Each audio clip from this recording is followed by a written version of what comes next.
Hi everyone, I'm Cheryl and welcome to the Sewing Room channel, and this is your tip of the week.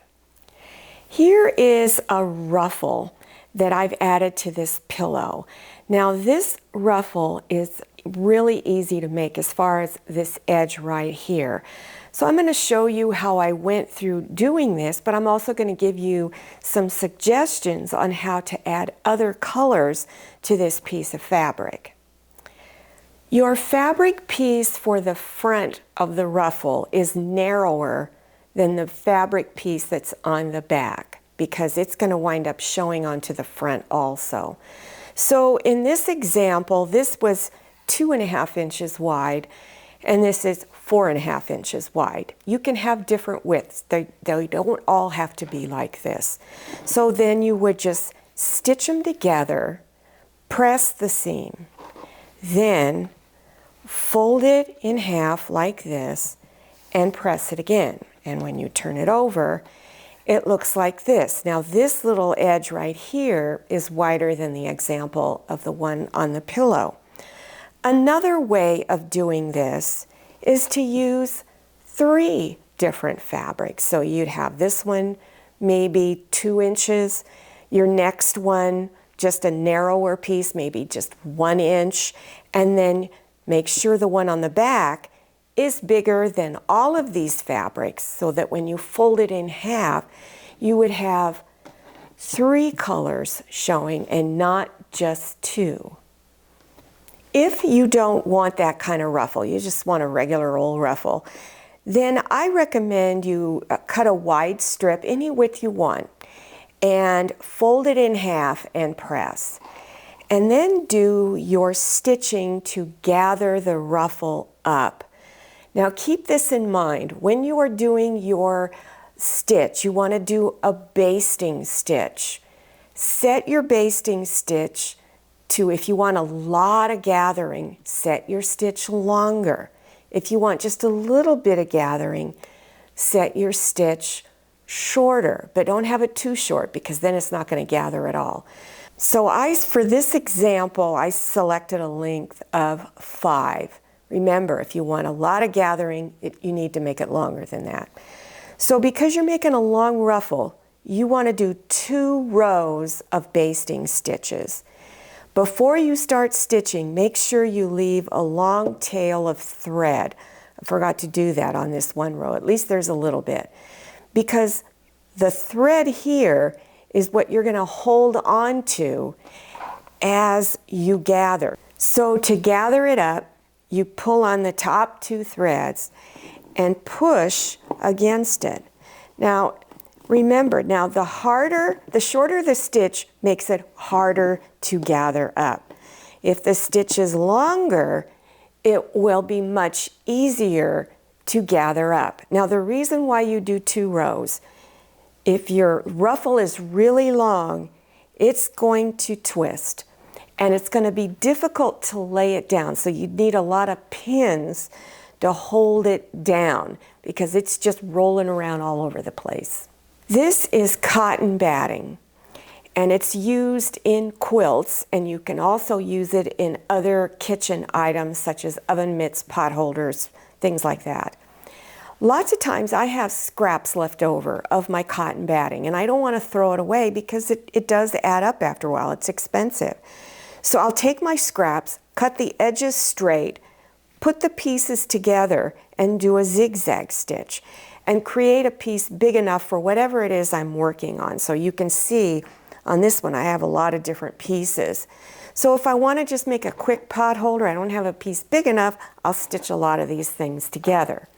Now, along with your cotton batting, if you're making an oven mitt or pot holder, something like that, it's recommended you use a product called Insulbrite. And it looks like cotton batting on one side, well, on both sides actually. But in the middle, it has a synthetic product that helps to block the heat. And it has kind of a crinkly sound to it. And this is used along with 1 layer of cotton batting. That's what they recommend on the package. So if you're never sure about a product, just go to their website, read the package, and they will give you recommendations on how it is to be used. This is fusible fleece. It's very soft on one side, looks like cotton batting. And then on the other side, it's very rough. That's where the glue is. So this is what you fuse onto your fabric, whatever you're making. I wouldn't use this on a pot holder or oven mitt because this is a glue, so it might cause it to all come apart.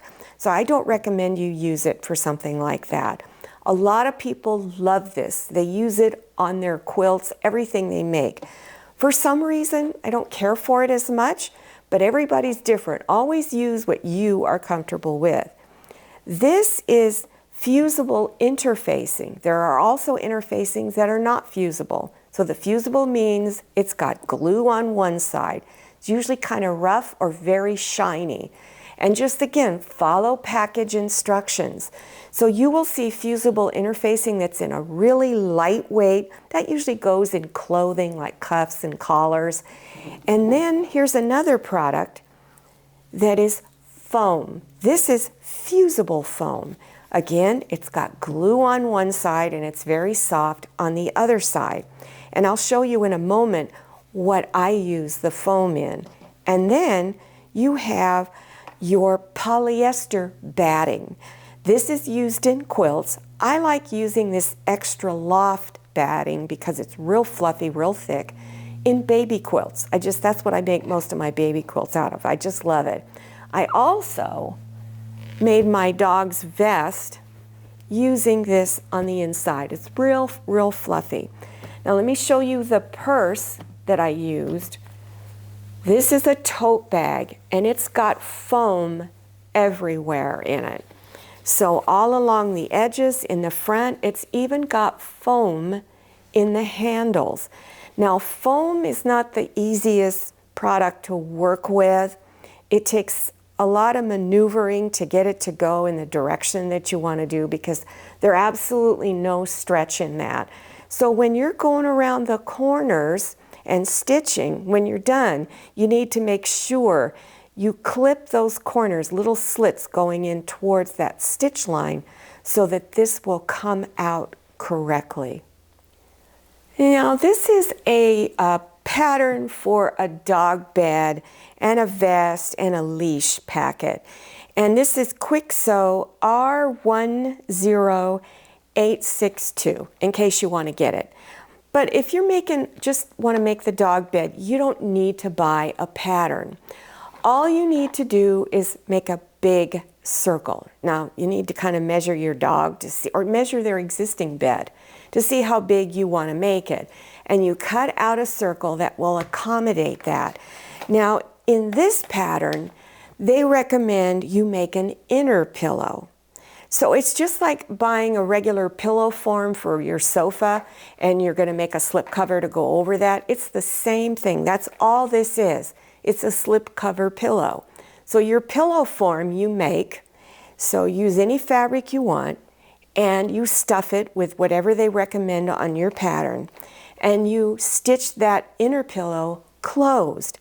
Then you make your outer pillow just as if you were making a slip cover pillow for your sofa.